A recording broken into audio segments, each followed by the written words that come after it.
बिस्मिल्लाहिर्रहमानिर्रहीम। अस्सलाम वालेकुम दोस्तों, एक नई वीडियो के साथ हाजिर हैं। चलिए अपनी वीडियो स्टार्ट करते हैं। जैसा कि आप सबको पता है कि अमेरिका ने डिसाइड कर लिया कि उसने यूएई को 50 F-35 और कुछ ड्रोन्स और उसके अलावा कुछ और असला वगैरह जो है वो फ्राहम करना है। उसकी एक बहुत बड़ी डील हो रही है, बहुत ज़्यादा पैसों की। आज हम सिर्फ बात करेंगे ड्रोन्स के ऊपर, कौन से ड्रोन्स अमेरिका यूएई को देने जा रहा है और क्यों। अभी तक ये डील फाइनलाइज नहीं हुई। अमेरिका ने कांग्रेस को नोटिफाई कर दिया, कांग्रेस एक दफ़ा इसको रेटिफाई कर देगी तो ये जो उनकी एक defence security corporation agency DCSCA की वेबसाइट है उसके ऊपर आ जाएगी और उसकी पूरी डिटेल जो है इस डील की वो भी उस वेबसाइट के ऊपर आ जाएगी, सबको पता लग जाएगा। लेकिन अभी ये कंफर्म नहीं हुआ, कांग्रेस से रेटिफाई होना ये बाकी है। बेसिकली 18 ड्रोन्स की डील हुई है। ये ड्रोन्स कौन से होंगे? ये MQ-9B ड्रोन्स होंगे, ये अनमैन्ड एरियल व्हीकल्स जैसा कि आप जानते हैं। 15 वो ऑफ द शेल्फ लेंगे, 3 की ऑप्शन उन्होंने बाद में रखी है। पूरे डील के जो पैसे हैं वो $2.9 बिलियन है। डील में सिर्फ ड्रोन्स नहीं होंगे, उसमें और भी आइटम्स होंगे, उसके बाद स्पोर्ट्स सर्विसेज भी होंगी। और ये जो डील है ये तकरीबन अगर आज कंप्लीट हो जाती है तो 2024 के अंदर इसकी जो डिलीवरी है वो स्टार्ट हो जाएगी। अब ये जो ड्रोन्स मिलने जा रहे हैं इनका क्या नाम है? ये बेसिकली MQ-9B ड्रोन्स हैं। इनको स्काई गार्डियन ड्रोन्स कहते हैं और ये अमेरिकन एयरफोर्स जो है वो अपने पास यूज कर रही है। इससे पहले ये ड्रोन्स अमेरिका ने रॉयल ब्रिटिश एयरफोर्स को सेल किए हैं, ऑस्ट्रेलिया को सेल किए हैं और बेल्जियम को सेल किए हैं। ये ड्रोन्स डेफिनेटली आर्म्ड होंगे, वेपन्स कैरी कर सकेंगे और रिकॉनेसेंस के लिए भी काम आ सकते हैं। और एक तीसरा चौथा काम है जो कि मैं आपको आगे चल के बताता हूँ, जो कि बड़ा इंपॉर्टेंट है, ये वो भी कर सकते हैं। ये बेसिकली मैरीटाइम के लिए भी यूज हो सकते हैं। एक ड्रोन का बेसिकली जो काम होता है वो इंटेलिजेंस गैदरिंग होता है, सर्वेलेंस होता है, उसके बाद रिकॉनेसेंस होता है। डेफिनेटली अगर ये कॉम्बैट ड्रोन है तो इसका काम अटैक करना भी है।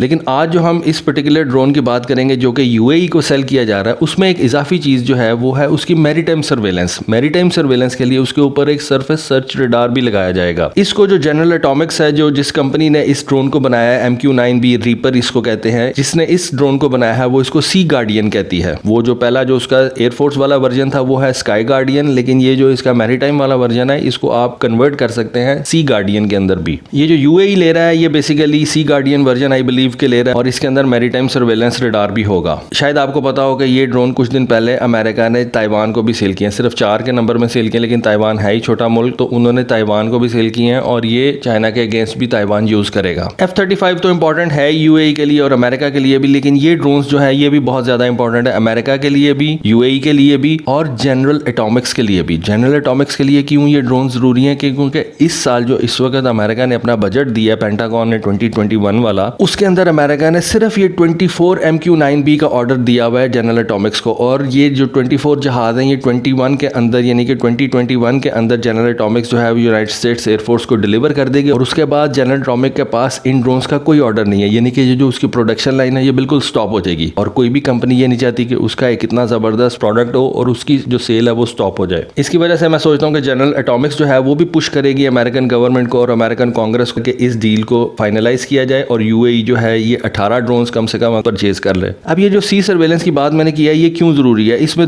यूएई के 2 पर्पस जो है वो सॉल्व हो जाते हैं। पहला पर्पस ईरान की नेवी के ऊपर वो नजर रख सकता है गल्फ ऑफ ओमान के अंदर, और उसके बाद वो यमन के वाटर्स पे भी नजर रख सकेगा और जो ईरान हूतीस को जो असला फराम करता है, असला स्मगल करता है, वो उसके ऊपर भी नजर रख सकेगा। इतने ज्यादा जहाज तो हर वक्त आप हवा के अंदर नहीं रख सकते, तो ड्रोन्स ऐसी चीजें हैं जो कि हर वक्त हवा के अंदर रह सकते हैं और सर्वेलेंस कर सकते हैं। तो ये एक मेल ड्रोन है, ज्यादा देर हवा के अंदर रह सकता है और यूएई के लिए बेस्ट अपने आप के लिए वो समझता है कि अगर ये उनके पास आ जाए तो वो हूतीस को भी नजर रख सकेंगे और ईरान के ऊपर भी नजर रख सकेंगे। प्लस इसके अंदर एक और चीज है, वो क्या चीज है? वो है एंटी सबमरीन वॉरफेयर इसकी कैपेबिलिटी। ये जो MQ-9B है इसके अंदर आप सोनोबुइज भी लगा सकते हैं। इसके ऊपर आप ये देखें, आपके सामने ये तस्वीर चल रही है, ये बेसिकली पानी के अंदर सोनोबुइज भी फेंक सकता है। सोनोबुइज फेंकने का मतलब ये है कि ये सबमरीन को डिटेक्ट कर सकता है और जो एक मैरीटाइम पेट्रोल एयरक्राफ्ट काम कर सकता है वो सेम काम ये ड्रोन भी कर सकता है। डेफिनेटली मैरीटाइम पेट्रोल एयरक्राफ्ट ज्यादा देर हवा में रह सकता है, उसके अंदर बंदे बैठे होते हैं, वो बंदे जो है वो ऑन स्पॉट सारा कुछ देख रहे होते हैं, वो ऑन स्पॉट उसके ऊपर हमला भी कर सकते हैं, वो सारा कुछ जो है वो लाइव देख रहे होते हैं, पीछे लाइव फीड भेज सकते हैं। लेकिन डेफिनेटली अगर आपके पास ड्रोन्स भी हों तो आप ड्रोन से भी ये सबमरीन डिटेक्शन का काम ले सकते हैं। और ईरान के पास जितनी ज्यादा छोटी छोटी सबमरीन्स है, ईरान के पास बहुत ज्यादा छोटी सबमरीन्स हैं और वो यूएई के लिए खतरा है। उनके जरिए से ईरान अपने फौजी भी यूएई के अंदर उतार सकता है और वो वहां पे जाके सबोताज कर सकते हैं। ईरान उनके जरिए से किसी भी ऑयल टैंकर वगैरह को नुकसान पहुंचा सकता है। तो ये जो छोटी सबमरीन्स हैं ईरान की, ये बहुत ज्यादा खतरा है यूएई के लिए और उसके लिए उन्होंने, आप कह सकते हैं कि ये एंटी सबमरीन वॉरफेयर के लिए MQ-9B का सी वर्जन जो है वो भी उन्होंने परचेज कर रहे हैं यूएई वाले। अगर ये डील फाइनलाइज हो जाती है तो यूएई पहला मुल्क होगा मिडिल ईस्ट के अंदर जिसको अमेरिका ये ड्रोन्स देगा। अमेरिका अपने आर्म ड्रोन्स जो है वो किसी भी मुल्क को ऐसे ही नहीं दे देता अगर वो जब तक उसके ऊपर ट्रस्ट नहीं करता। लेकिन अब क्योंकि ट्रंप चला गया, ट्रंप ट्रंप जो था उसके और मसले मसाइल थे। अब जो बाइडेन आ रहा है तो आई बिलीव कि शायद कुछ प्रॉब्लम हो जाए, लेकिन कांग्रेस में चला गया मामला तो अब सिर्फ कांग्रेस ने इसको अप्रूव करना है और ये ड्रोन्स और F-35 जो है वो यूएई के पास आ जाएंगे। खैर एनीवे देखते हैं क्या होता है। ये छोटी सी इन्फॉर्मेशन थी, सोचा आपके साथ शेयर करूं।